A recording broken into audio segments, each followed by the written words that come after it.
Adventure sports मोजां मोनग्रा लाइमोनफोरनि थाखाय मोनसे गोजोनथाव खौरां। BTR हालामाव BTR सरकारा एडवेंचर स्पोर्ट्सनि सायाव मोनसे गोदान सुबिदा लाबोदों।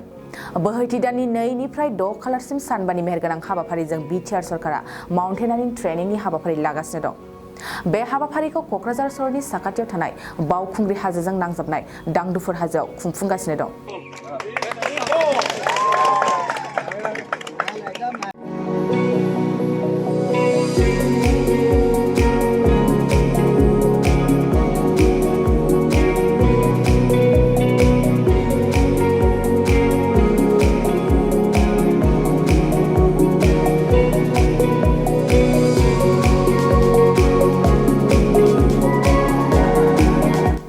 बे माउन्टेनियरिं ट्रेनिं हाबाफारिया हाजोखौ माबोरै गाखोनांगौ आरो हाजोनिफ्राय माबोरै पेराग्लाइडिं खालामनांगौ बेनि सायाव फोरोंथाय होनाय जादों। बेबादिनो दिनैनि सानाव BTRनि गेलेमु बिफाननि मावफुं सोद्रोमा दावबायसा बर'आबो बे हाबाफारियाव बाहागो लाफैदों।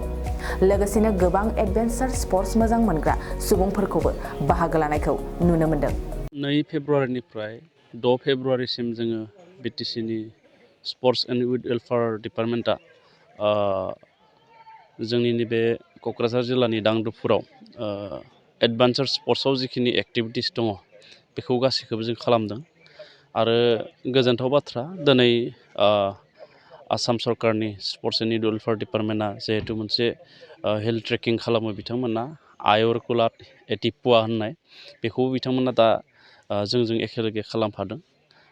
बेवहाय गासै 100निबो बांसिन सोलोंगिरि जायखौ जों ट्रेइनि होनना बुङो बिथांमोना बाहागो लादों। दा बेयाव जोङो BTR सरकारनिफ्राय बे एडभेन्चार स्पर्ट्स जोंनाव जिखिना इभेन्ट्स एक्टिभिटिसफोर दङ बे एक्टिभिटिसखौ जोङो डेभेलप खालामनो थाखाय जोङो एबारनिफ्राय खामानि मावनो नागिरदों। आरो बे 2 फेब्रुवारिनिफ्राय गाबोन एबा 6 फेब्रुवारिसिम जानाय जि हाबाफारि बेयावहाय जोङो पेराग्लाइडिंखौ लाफानानै गासैबो एडभेन्चार स्पर्ट्सखौ जों बेहाय खालामदों।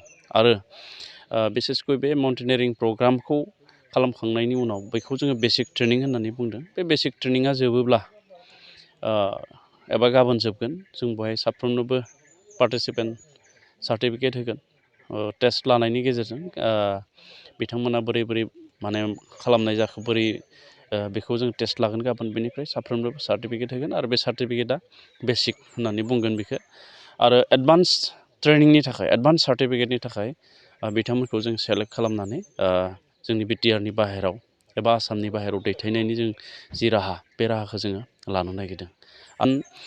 क्लजिं सेरेमनि जों लादों। बेहाय माउन्ट एभारेस्ट एबा बुहुमनि गुबुन गुबुन गोजौ हाजो गाखोनानै मोनसे एक्सपिरियेन्स हल्डार मोननाय सासे आसामनि सासे सुबुंखौ जोङो खावलायदों आरो बिथाङा बे क्लजिं सेरेमनि हाबाफारियाव बाहागो लाफैगोन।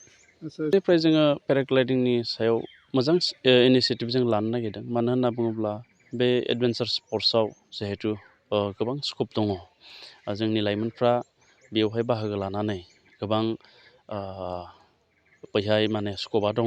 साख्रिनियानो होन बा गुबुन NGOफोरजों बा गुबुन अर्गेनाइजेसनजों थानानै गावखौ दाना लानो हानाय गावखौ दैदेननो हानाय माखासे स्कपा बेवहाय दङ। आरो जोंनि बड'लेण्ड ओनसोलाव पटेनसियेलाबो दङ। जथेस्थ'खिनि खाबुआ दङ। BTRनि दानि 9 जिल्लायावबो हाजो गाखोनो हानाय बिनि माने खाबुआ दङ। दा बेखायनो जों फैबाय थानाय समाव उदालगुरि जोंनि तामुलपुर बाक्सा चिरां बे गासैयावबो जोङो बे हाबाफारिखौ जों खुंनानै जोंनि गेजेराव मोनसे एवारनेस जों लाबोगोन। आरो जोंनि लाइमोन सेंग्रा सिख्लाफोरा जाहाथे बे एडभेन्चार स्पर्ट्सखौ मोजाङै मिथियो आरो इयुनाव बिनि गेजेरजों गावनि जिउखौ दाना लानो हायो बिनि थाखाय जों राहा लानो नागिरदों। एडभेन्चार स्पर्ट्सनि थाखाय बेखौनो खावलायनो नागिरदों। एडभेन्चार स्पर्ट्सआव बहुत एक्टिभिटिसा दङ।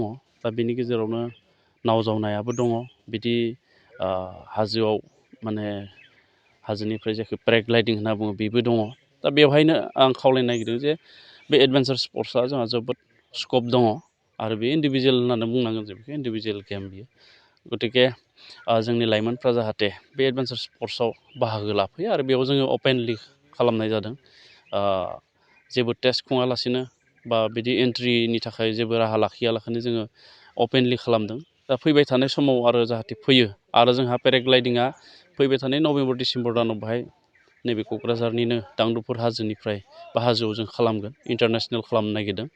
ओरैनोबो बेवहाय गुबुन गुबुन रायजोनिफ्राय बाहागो लानो फैबाय थाखायो बे पेराग्लायडिंआवबो। दा बेखायनो जोंनि बिटिआर ओनसोलनि लाइमोनफ्रा बेयावबो गोबां जिहेथु राहा दङ, बे राहाखौ लानो हायो। आं बेखायनो जोंनि बिटिआर ओनसोलनि लाइमोनफोरखौ खावलायनो नागिरदों जे बिथांमोना एडभेन्सार स्पर्ट्सनि बेलायाव जाहाथे बाहागो लानो ओंखारबोयो।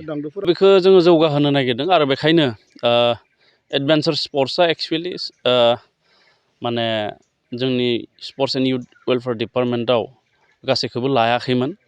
अनलि माउन्टेनियारिं प्रग्रामखौ लानानै बेयाव फिसा फिसा एक्टिभिटिसफोरखौ खालामोमोन। दा बेखायनो नैबे 23-24 जि बाजेट जानो थांगासिनो दङ जोंहा, बे बाजेटआव आङो एडभेन्सार स्पर्ट्सखौ सोफानो नागिरदों आरो बेयाव सोनानै एडभेन्सार स्पर्ट्सनि थाखाय जेसेबांखिनि एक्टिभिटिस जोंहा दङ, बे एक्टिभिटिसखौ मोजाङै मावफुंनो थाखाय आङो नाजानाय जादों।